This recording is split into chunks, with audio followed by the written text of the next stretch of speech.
18 ans, mes parents m'ont dit fais de vraies études au lieu d'apprendre le cinéma. Donc j'ai fait une école de commerce, j'ai travaillé dans le conseil en entreprise pendant à peu près 10 ans.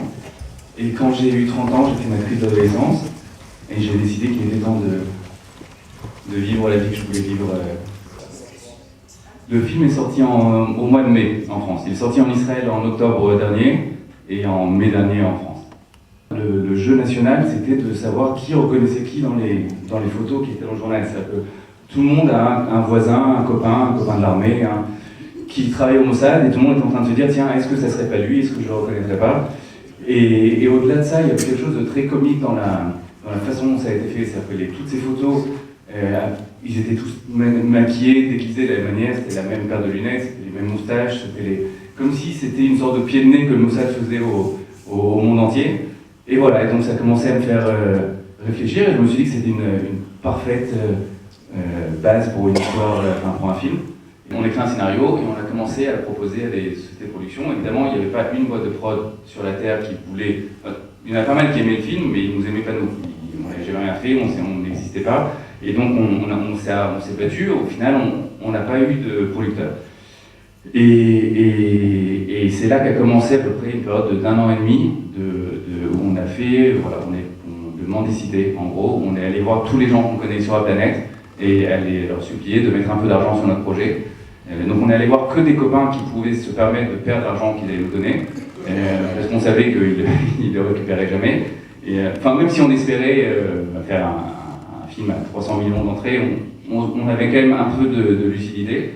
Et voilà, et ça allait de premiers copains qui ont mis 100 €, 500 €, 600 €, et puis jusqu'à quelques copains de copains qui étaient un peu plus gros. Et voilà, on a réuni un budget de pas grand chose, c'était un peu moins de 300 000 $ à l'époque.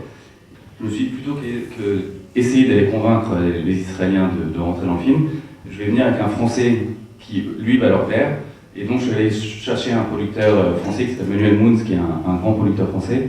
Et à partir de là, tout le monde voulait travailler avec lui, donc ça a été assez facile. Ça aurait pu être un coup du Mossad, à la limite.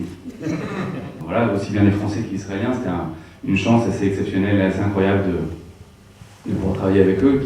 Certains qui étaient déjà dans le premier film, et puis tous les nouveaux, comme Sasson Gabay, Amos Tamam, Tomer Sisley pour les Français. Tourner uniquement en Israël. C'est drôle aussi parce qu'au départ on voulait le tourner à Dubaï. On s'est dit qu'on allait tourner dans les vrais hôtels, et on avait cette naïveté de croire qu'on pourrait, alors que la plupart des techniciens, des acteurs sont israéliens, n'auraient pas pu rentrer à Dubaï, que le scénario qui doit être visé par la censure n'aurait jamais été accepté.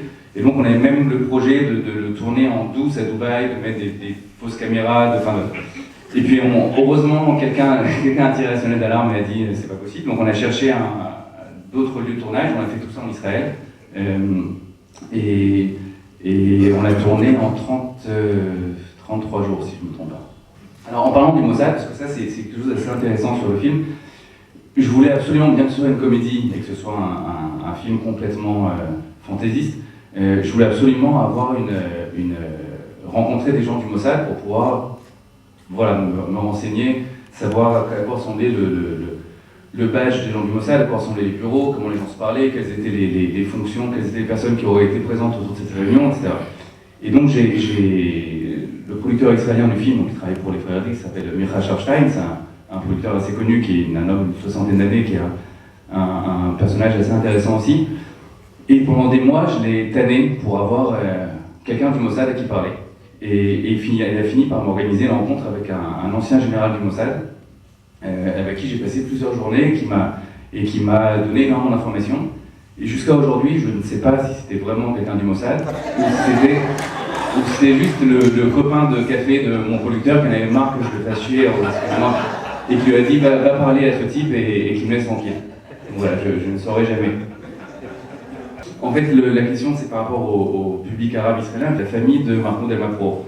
Et son frère a menacé, donc qui a vu ces images, m'ont envoyé, parce que quelques images du tournage ont filtré, m'ont envoyé par Raphaëli et Mahmoud El-Makrour en train de prendre un verre au bar.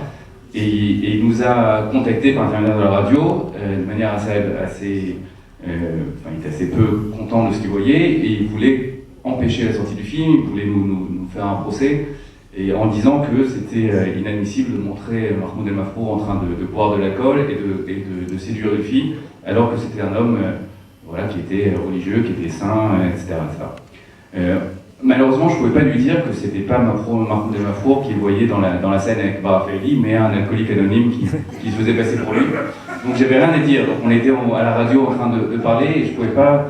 Mais on a essayé après la sortie du film d'organiser une projection pour la famille. On a envoyé le film. Je ne sais pas s'ils l'ont vu ou s'ils l'ont. En tout cas, les poursuites qui avaient été annoncées n'ont pas eu lieu. Donc, mais malheureusement, on n'a pas eu la chance d'avoir J'aurais adoré pouvoir montrer le film dans les territoires palestiniens ou à Gaza, parce que je pense que il faut commencer par se moquer de tout le monde pour pouvoir se mettre ensemble autour de discussions un peu plus sérieuses, un peu plus profondes après, mais commencer par avoir un petit peu d'autodérision, c'est toujours un bon début, je pense.